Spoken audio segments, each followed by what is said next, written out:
TNPSC இன்ஸ்பெக்டர்லேருந்து Manojkumar. இந்த வீடியோவில் நம்ம என்ன பார்க்க போகிறோம்னா இந்திய அரசியலமைப்பு பார்க்க போகிறோம். இந்த இந்திய அரசியலமைப்புல இருந்து லாஸ்ட் குரூப் 4ல பார்த்தோம்னா 20 கொஸ்டின் கேட்டிருந்தாங்க. வீடியோக்குள்ள போகிறதுக்கு முன்னாடி நம்ம சேனலை சப்ஸ்கிரைப் பண்ணாதவங்க சப்ஸ்கிரைப் பண்ணிக்கோங்க. கீழே வந்துட்டு நம்ம இன்ஸ்டியூட் நடத்துகிற ஃப்ரீ டெஸ்ட் பேட்சோட லிங்க் கீழே இருக்கு, வாட்ஸ்அப் லிங்க். அந்த லிங்கை கிளிக் பண்ணி எங்கள் வாட்ஸ்அப் குரூப்பில் ஜாயின் பண்ணிக்கோங்க. அதே மாதிரி பெல் ஐக்கானை கிளிக் பண்ணிக்கோங்க. இந்த வீடியோவில் நம்ம இந்திய அரசியலமைப்பு பற்றி பார்க்க போகிறோம். இந்திய அரசியலமைப்புனா என்ன அப்படின்னா, நம்ம நாட்டில் இருக்கக்கூடிய பிரதமர், குடியரசுத் தலைவர், சிஎம் இவங்களோட பதவியெல்லாம் இவங்கெல்லாம் எப்படி மக்களால் தேர்ந்தெடுக்கப்படுறாங்க, நம்ம நாட்டில் இருக்கக்கூடிய நம்ம மக்கள் எப்படி கவர்மெண்டால ஆளப்படுறாங்க அப்படின்றத தெரிஞ்சுக்கிறது தான் இந்தியன் கான்ஸ்டியூஷனை. இந்த இந்தியன் கான்ஸ்டியூஷன்ல ஃபர்ஸ்ட் நம்ம தெரிஞ்சுக்க வேண்டிய ஒரு விஷயம் என்னன்னா, அரசியல் நிர்ணய சபை அப்படின்னா என்னன்னு தெரிஞ்சுக்க போறோம். ஃபர்ஸ்ட் அரசியல் அமைப்பு அப்படின்ற கான்செப்ட் எந்த நாட்டுல கொண்டு வந்தாங்க அப்படின்னு பார்த்தோம்னா, யுஎஸ்ஏ அமெரிக்கால தான் முதல்ல அரசியல் அமைப்பு அப்படிங்கிற ஒரு கொள்கை ஃபர்ஸ்ட் கொண்டு வரப்பட்ட நாடு எதுன்னு பார்த்தோம்னா அமெரிக்கா தான். இந்தியாவை பொறுத்த அளவுக்கு ஃபர்ஸ்ட் டைம் 1934 வருஷம் எம்.என். ராய் அப்படிங்கிறவர் இந்தியாவோட அரசியல் அமைப்பை உருவாக்குறதுக்கு ஒரு அரசியல் நிர்ணய சபை வேணும் அப்படின்னு சொல்லிட்டு ஃபர்ஸ்ட் ஒரு தனிநபர் அவர் 1934 சொன்னாரு. அதுக்கப்புறம் 1900 இதுக்கு அடுத்த வருஷம் 1935 வருடம் இந்தியன் நேஷனல் காங்கிரஸ் இந்தியாவோட அரசியல் அமைப்பை உருவாக்குறதுக்கு ஒரு அரசியல் நிர்ணய சபை வேணும்னு ஒரு அமைப்பா முதல்ல வலியுறுத்தியது இந்தியன் நேஷனல் காங்கிரஸ். இதுக்கப்புறம் பார்த்தோம்னா கடைசியா 1946 வருஷம் அமைச்சரவை பிரிட்டிஷ் கவர்மெண்டால உருவாக்கப்பட்ட அமைச்சரவை தூதுக்குழு தான் முதல்ல அரசியல் நிர்ணய சபையை உருவாக்குறதுக்கு நமக்கு அனுமதி கொடுத்தாங்க. இந்த அரசியல் நிர்ணய சபை மூலமாக அரசியல் அமைப்பு உருவாக்கப்பட்டுச்சு. ஃபர்ஸ்ட் இந்த அரசியல் நிர்ணய சபை பத்தி இப்ப நம்ம பார்க்க போறோம். அரசியல் நிர்ணய சபையை பத்தி பார்க்க போறோம். இந்த அரசியல் நிர்ணய சபையில மொத்த உறுப்பினர்கள் எவ்வளவு பேர் இருந்தாங்கன்னா 389 உறுப்பினர்கள் இருந்தாங்க இந்த அரசியல் நிர்ணய சபையில. அதுல 292 உறுப்பினர்கள் இந்தியா அப்ப பல மாகாணங்களா இருந்துச்சு. மாகாணங்களாவும் சுதேச அரசு கண்ட்ரோல்லயும் இந்தியா இருந்துச்சு. ஸோ 292 பேர் மாகாணத்தோட பிரதிநிதிகளா இந்த அரசியல் நிர்ணய சபையில இருந்தாங்க. 93 பேர் சுதேச அரசுகளோட நியமன உறுப்பினர்களா இந்த அரசியல் நிர்ணய சபையில இருந்தாங்க. பலுச்சிஸ்தான் மாகாணத்துல இருந்து ஒரு உறுப்பினர் இருந்தாரு. மாகாண முதன்மை ஆணையர்கள் சார்பா ஒரு 3 பேர்னு மொத்தம் 389 பேர் இந்த அரசியல் நிர்ணய சபையில உறுப்பினர்களாக இருந்தாங்க. இந்த அரசியல் நிர்ணய சபையோட ஃபர்ஸ்ட் கூட்டம் 1946 வருஷம் டிசம்பர் மாசம் 9ஆம் தேதி நடைபெற்றுச்சு. இந்த ஃபர்ஸ்ட் கூட்டத்தொடர்ல தற்காலிக தலைவரா யார் இருந்தார்னா டாக்டர் சச்சிதானந்த சின்ஹா அரசியல் நிர்ணய சபையோட ஃபர்ஸ்ட் கூட்டத்துல தற்காலிக தலைவரா இருந்தாரு. இவர் இறந்ததுக்கு அப்புறம் அரசியல் நிர்ணய சபையோட நிரந்தர தலைவரா இந்தியாவோட முதல் குடியரசுத் தலைவரான டாக்டர் ராஜேந்திர பிரசாத் பொறுப்பேற்றுக்கிட்டாரு. இந்த அரசியல் நிர்ணய சபையோட சிம்பல் என்னன்னு பார்த்தோம்னா யானை சின்னம் இந்த அரசியல் நிர்ணய சபையோட சிம்பலா இருந்துச்சு. அரசியல் நிர்ணய சபையோட நிரந்தர தலைவரா டாக்டர் ராஜேந்திர பிரசாத் பொறுப்பேற்றுக்கிட்டாரு. இவர் இந்தியாவோட முதல் குடியரசுத் தலைவரும் கூட. அடுத்து பார்த்தோம்னா இவர் கீழே H.C. முகர்ஜி, V.T. கிருஷ்ணமாச்சாரின்னு சொல்லிட்டு 2 துணைத் தலைவர்கள் அரசியல் நிர்ணய சபைக்கு இருந்தாங்க. அரசியல் நிர்ணய சபை மொத்தம் 11 அமர்வுகள்ல 166 நாட்கள் அரசியல் நிர்ணய சபையோட கூட்டம் நடைபெற்றுச்சு. இதுல மொத்தம் 2473 திருத்தங்கள் முன்வைக்கப்பட்டுச்சு. இந்த அரசியல் நிர்ணய சபையோட மெயினான வேலை என்னன்னு பார்த்தோம்னா, இதுக்கு கீழே நிறைய இந்த அரசியல் நிர்ணய சபை கீழே பல குழுக்களை வச்சுக்கிட்டு இந்தியன் கான்ஸ்டியூஷனை உருவாக்குறது தான் அரசியல் நிர்ணய சபையோட முக்கிய பணியா இருந்துச்சு. இப்ப நம்ம கண்டினியூவா என்ன பார்க்க போறோம்னா, இந்த அரசியல் நிர்ணய சபை கீழே இருக்கக்கூடிய பல்வேறு முக்கியமான குழுக்களை பத்தி நம்ம பார்க்க போறோம். அதோட தலைவர்களையும் நம்ம பார்க்க போறோம். அரசியல் நிர்ணய சபை கீழே நிறைய குழுக்கள் இருக்குன்றத பார்த்தோம். அதுல சில முக்கியமான குழு மற்றும் அதோட தலைவர்கள் நம்ம பார்க்க போறோம். இந்த அரசியல் நிர்ணய சபை கீழே இருக்கக்கூடிய இந்த குழுக்களை வச்சுக்கிட்டு தான் அரசியல் நிர்ணய சபை இந்தியன் கான்ஸ்டியூஷனை உருவாக்குச்சு. அதுல சில முக்கியமான குழுல முதல் குழு பார்த்தோம்னா யூனியன் பவர்ஸ் கமிட்டி. இந்த யூனியன் பவர்ஸ் கமிட்டிக்கு யார் ஹெட்டா இருந்தாருன்னு பார்த்தோம்னா இந்தியாவோட முதல் பிரதமரான ஜவஹர்லால் நேரு ஹெட்டா இருந்தாரு. அதுக்கப்புறம் மாகாண அரசியலமைப்பு குழுவோட தலைவரா யார் இருந்தா அப்படின்னா சர்தார் வல்லபாய் பட்டேல் வந்து இந்த குழுக்கு தலைவரா இருந்தாரு. மூணாவது குழு மிக முக்கியமான குழு வந்து நம்ம வந்து டிராஃப்டிங் கமிட்டின்னு சொல்லக்கூடிய சட்ட வரைவு குழு. இந்த சட்ட வரைவு குழுக்கு யார் தலைவரா இருந்தாருன்னா டாக்டர் B.R. அம்பேத்கர் வந்து சட்ட வரைவு குழுவோட தலைவரா இருந்தாரு. அடுத்து பார்த்தோம்னா நம்ம நேஷனல் பிளாக உருவாக்கக்கூடிய நேஷனல் பிளாக் கமிட்டியோட தலைவரா இருந்தவர் இந்தியாவோட முதல் குடியரசுத் தலைவரான டாக்டர் ராஜேந்திர பிரசாத் வந்து நேஷனல் பிளாக் கமிட்டிக்கும் ஸ்டேண்டிங் கமிட்டிக்கும் அதாவது வழிநடத்துதல் குழுக்கும் வந்துட்டு தலைவரா இருந்தார். அரசியல் நிர்ணய சபைக்கு கீழே இருக்கக்கூடிய சட்ட வரைவு குழுவை மட்டும் தனியா பாக்குறோம். இங்கிலீஷ்ல அதோட பேர் வந்து டிராஃப்டிங் கமிட்டி. இந்த கமிட்டியோட சேர்மன் தலைவர் யார் இருந்தாருன்னா டாக்டர் B.R. அம்பேத்கர் இருந்தாரு. B.R. அம்பேத்கருக்கு இருக்கக்கூடிய மற்றொரு சிறப்பு என்னன்னு பார்த்தோம்னா நம்ம father of the Indian constitution, நம்ம அரசியல் அமைப்போட சிற்பின்னு அழைக்கப்படுறவர் யாருன்னா டாக்டர் B.R. அம்பேத்கர். இவருக்கு இருக்கக்கூடிய மற்றொரு சிறப்பு பெயர் என்னன்னு பார்த்தோம்னா மாடர்ன் மனு அப்படின்னு அழைக்கப்படுறவரும் டாக்டர் B.R. அம்பேத்கர் தான். மாடர்ன் மனு அப்படின்னா இதுக்கு முன்னாடி வந்து மனு தர்மம் வந்து இந்தியாவில் இருந்துச்சு. அந்த மனு தர்மத்தை மாத்திட்டு இந்தியன் கான்ஸ்டிடியூஷனை வந்து இந்தியாவுக்குள்ள கொண்டு வந்ததுக்கு முக்கிய காரணமா வந்து டாக்டர் அம்பேத்கர் இருந்ததுனால அவர் வந்து மாடர்ன் மனு அப்படின்னு வந்து கூப்பிடுறாங்க. அடுத்து 2வது உறுப்பினர் யாருன்னு பார்த்தோம்னா N. கோபால்சாமி ஐயங்கார். அடுத்து 3வது உறுப்பினர் யாருன்னு பார்த்தோம்னா அல்லாடி கிருஷ்ணசாமி ஐயர். 4வது உறுப்பினர் வந்து டாக்டர் K.M. முன்ஷி. 5வது உறுப்பினர் யாருன்னு பார்த்தோம்னா சையது முகமது ஷாதுல்லா. 6வது உறுப்பினர் யாருன்னு பார்த்தோம்னா மகாதேவராவ் தான் வந்து 6வது உறுப்பினர். ஆனா ஃபர்ஸ்ட் வந்து 6வது உறுப்பினரா யார் இருந்தாருன்னா B.L. மெட்டர் இருந்தாரு. இவர் வந்து உடல்நிலை சரியில்லைன்னு சொல்லிட்டு ரிசைன் பண்ணிட்டு போறதுனால B.L. மெட்டருக்கு பதிலாக வந்தவர் யாருன்னு பார்த்தோம்னா மகாதேவராவ். 7வது உறுப்பினர் யாருன்னா T.T. கிருஷ்ணமாச்சாரி. இதுக்கு முன்னாடி 7வது உறுப்பினரா யார் இருந்தாருன்னா T.P. கைத்தான் தான் இருந்திருக்காரு. 1948 அவர் இறந்ததுனால T.P. கைத்தானுக்கு பதிலாக வந்து T.T. கிருஷ்ணமாச்சாரி வந்து டிராஃப்டிங் கமிட்டியில உறுப்பினர் ஆகிறாரு. மொத்தம் வந்து 7 உறுப்பினர்கள் வந்து டிராஃப்டிங் கமிட்டியில இருந்தாங்க. இந்தியன் கான்ஸ்டிடியூஷனை எழுதி முடிக்கிறதுக்கு மொத்தம் வந்து 2 வருஷம் 11 மாசம் 18 நாள் வந்து ஆனிச்சு. சட்ட வரைவு குழு வந்து இந்தியன் கான்ஸ்டிடியூஷனை எழுதிட்டு அரசியல் நிர்ணய சபைகிட்ட கொண்டு போய் கொடுத்து அரசியல் நிர்ணய சபை வந்து இந்தியன் கான்ஸ்டிடியூஷனை 1949 வருஷம் நவம்பர் 26ஆம் தேதி வந்து ஏத்துக்கிட்டாங்க. இந்த நவம்பர் 26ஆம் தேதி வந்து ஒவ்வொரு வருஷமும் நம்ம வந்து தேசிய சட்ட தினமா வந்து கொண்டாடிட்டு வரோம். இந்தியன் கான்ஸ்டிடியூஷன் வந்து 1949 நவம்பர் 26ஆம் தேதி வந்து அரசியல் நிர்ணய சபையால ஏற்றுக்கொள்ளப்பட்டாலும் 1950 வருஷம் ஜனவரி 26ஆம் தேதி தான் வந்து நம்ம கான்ஸ்டிடியூஷன் வந்து நடைமுறைக்கு வந்துச்சு. அந்த தினத்தை தான் நம்ம வந்து குடியரசு தினமா வந்து கொண்டாடிட்டு வரோம். ஏற்கனவே நம்ம பார்த்த விஷயம் தான் அரசியல் நிர்ணய சபை வந்து அதுக்கு கீழே வந்துட்டு பல குழுக்களை வச்சுக்கிட்டு இந்தியன் அரசியல் அமைப்பை வந்து உருவாக்கக்கூடிய பணியில ஈடுபட்டு இருந்துச்சு நம்ம பார்த்தோம். அதுக்கு கீழே இருக்க குழுவான வந்துட்டு நேஷனல் பிளாக் கமிட்டியோட தலைவர் வந்து டாக்டர் ராஜேந்திர பிரசாத்னு சொல்லி நம்ம முன்னாடி பார்த்துருந்தோம். இப்ப பார்த்தோம்னா வந்துட்டு அந்த குழுக்கள் எல்லாமே வந்து சேர்ந்துட்டு இந்திய அரசியல் அமைப்பை உருவாக்கிட்டு இருந்துச்சு. ஃபர்ஸ்ட் பார்த்தோம்னா வந்து இப்ப கொடிக்குழு வந்து தேசிய கொடியை உருவாக்குனதை வந்து அரசியல் நிர்ணய சபை பார்த்தோம்னா ஜூலை 22ஆம் தேதி 1947 வருஷம் இதுதான் வந்து நம்ம நாட்டோட கொடி அப்படின்னு வந்து ஏத்துக்குச்சு. அந்த டேட் வந்து ஜூலை 22 1947. அதே மாதிரி நம்மளுடைய தேசிய கீதத்தை வந்து அரசியல் நிர்ணய சபை ஏற்றுக்கொண்ட நாள் பார்த்தோம்னா ஜனவரி 24 1950. அதாவது நம்மளுடைய குடியரசு தினத்துக்கு 2 நாளைக்கு முன்னாடி வந்துட்டு தேசிய கீதத்தை வந்து அரசியல் நிர்ணய சபை வந்து ஏற்றுக்குச்சு. அதே மாதிரி வந்து டிராஃப்டிங் கமிட்டி அரசியல் அமைப்பை உருவாக்குனதுக்கு பிறகு வந்து அரசியல் அமைப்பை வந்து அரசியல் நிர்ணய சபை ஏத்துக்கிட்ட நாள் வந்து நவம்பர் 26 1949 வருஷம். அதே மாதிரி வந்து இந்த அரசியல் அமைப்பு நடைமுறைக்கு வந்த தினம் தான் ஜனவரி 26 1950 நம்மளுடைய குடியரசு தினம். அடுத்து பார்த்தோம்னா இந்தியாவோட முதல் குடியரசுத் தலைவரா டாக்டர் ராஜேந்திர பிரசாத் வந்து எப்ப பொறுப்பேற்றுட்டாருன்னு பார்த்தோம்னா ஜனவரி 24ஆம் தேதி 1950. இதுவும் வந்துட்டு நம்ம குடியரசு ஆகிறதுக்கு 2 நாளைக்கு முன்னாடி தான் வந்து இந்தியாவோட ஃபர்ஸ்ட் பிரசிடென்டா டாக்டர் ராஜேந்திர பிரசாத் வந்து தேர்ந்தெடுக்கப்படுறாரு. நம்ம அரசியல் அமைப்பை உருவாக்குறதுக்கு கிட்டத்தட்ட 60 நாடுகளோட அரசியல் அமைப்பை ஆராய்ந்து 64 லட்சம் ரூபாய் செலவு பண்ணி நம்ம இந்திய அரசியல் அமைப்பை வந்து உருவாக்குனாங்க.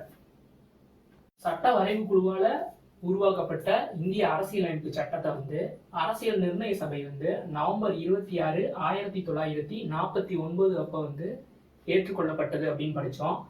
அப்ப இந்திய அரசியலமைப்புல 22 பாகம், 8 அட்டவணை, 395 சட்ட பிரிவுகள் வந்து நவம்பர் 26, 1949 அரசியல் நிர்ணய சபையால ஏற்றுக்கொள்ளப்பட்டப்ப இருந்த பகுதிகள் மொத்தம் எத்தனைன்னு பார்த்தோம்னா 22 பார்ட்ஸ், 8 அட்டவணை, 395 சட்ட பிரிவுகள் இருந்துச்சு.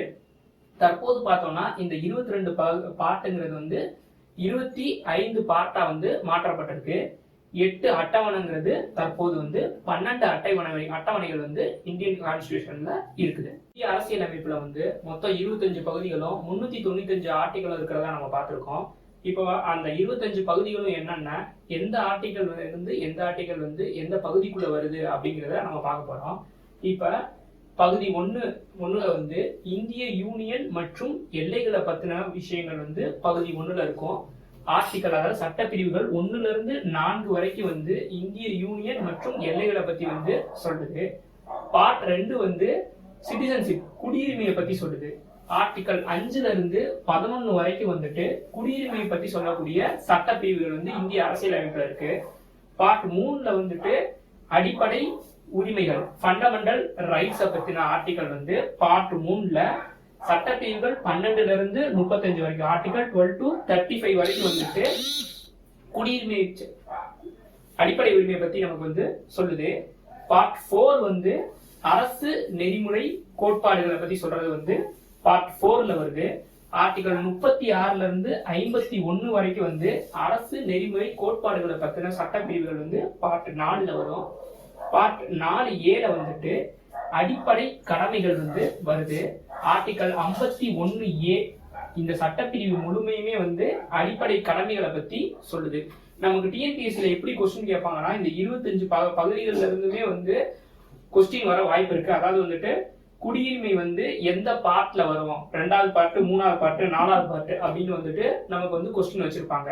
ஸோ வந்து இப்ப நம்ம படிக்கக்கூடிய வந்து அந்த 22 பார்ட், அந்த 22 பார்ட்ல ஒவ்வொரு பார்ட்டும் எதை பத்தி சொல்லுது, எந்த சட்டப்பிரிவுல இருந்து எந்த சட்டப்பிரிவு வரைக்கும் முதல் பார்ட், 2வது பார்ட், 3வது பார்ட்ல வருதுன்றத நம்ம வந்து நல்லா படிச்சுக்கணும்.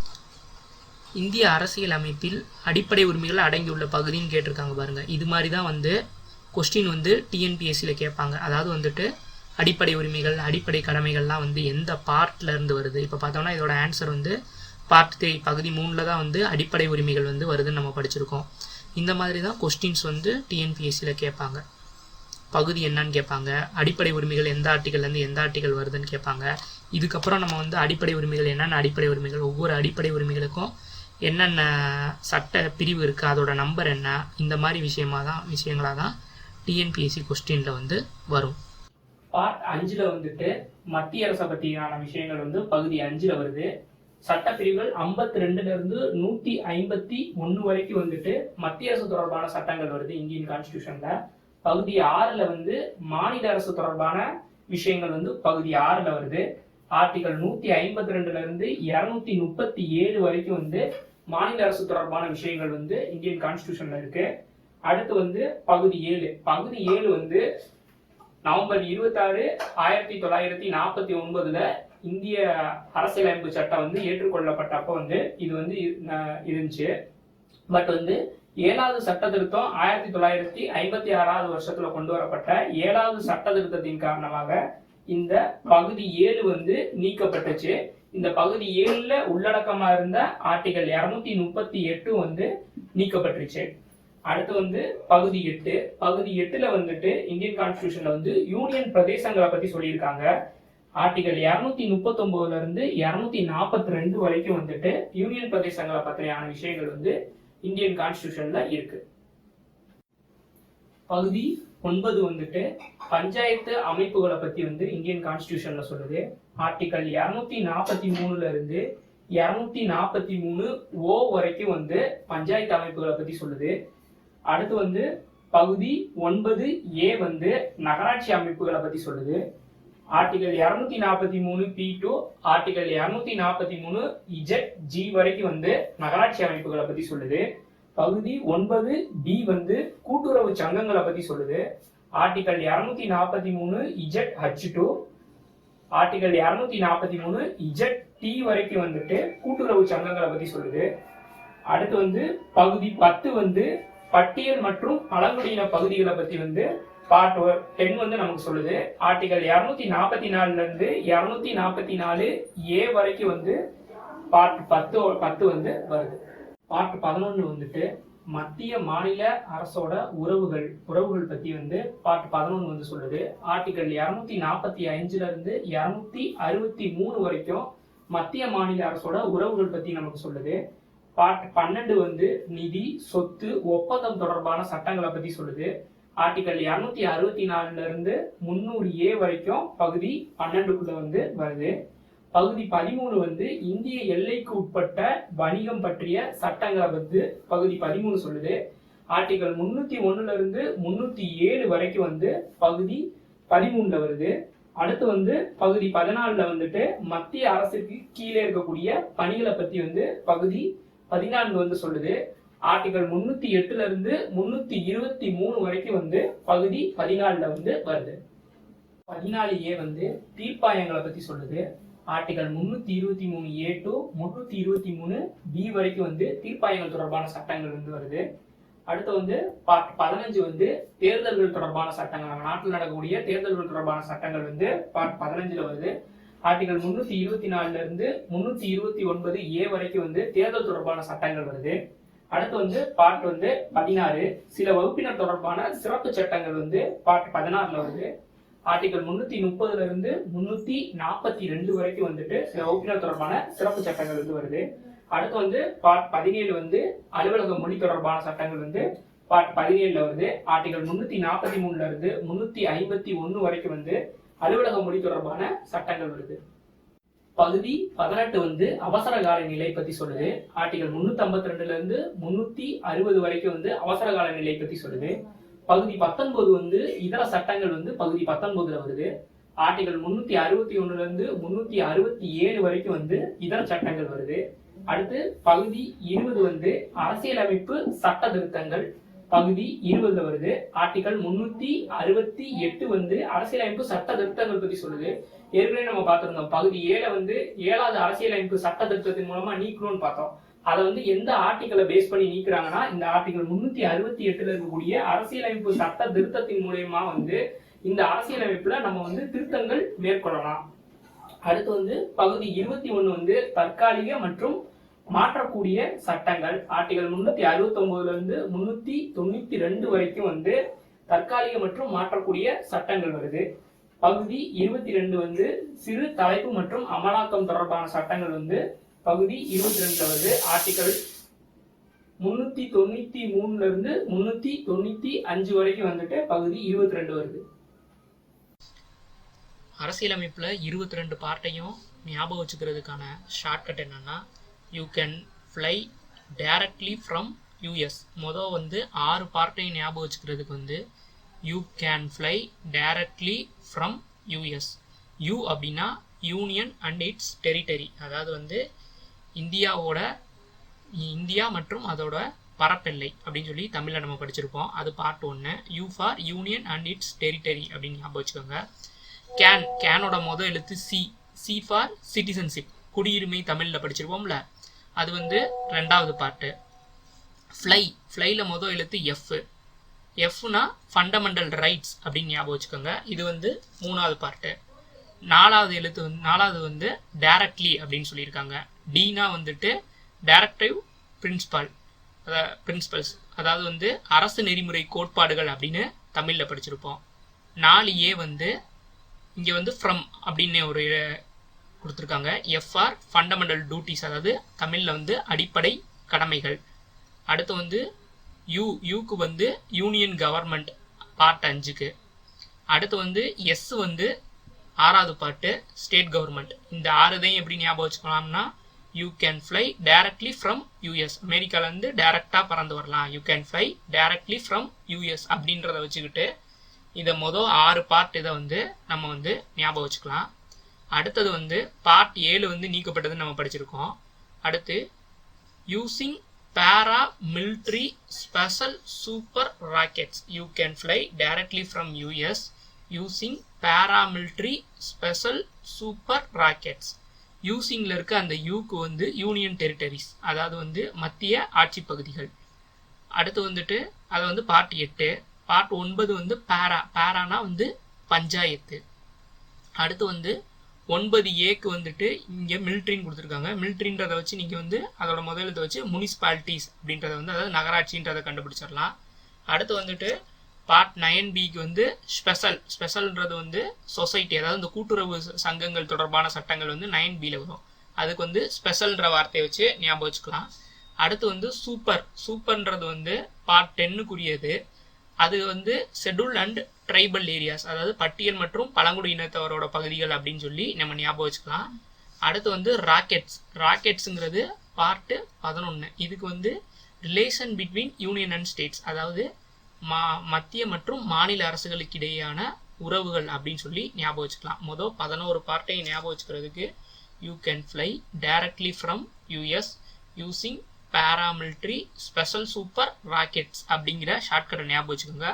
அதோட மொதல் எழுத்தை அப்படியே வச்சுக்கிட்டு என்னென்னன்றதை நம்ம வந்து கண்டுபிடிச்சிக்கலாம். அதாவது யூனா அதோட யூனியன் அண்ட் இட்ஸ் டெரிட்டரி அப்படின்றது ஞாபகம் வச்சுக்கோங்க.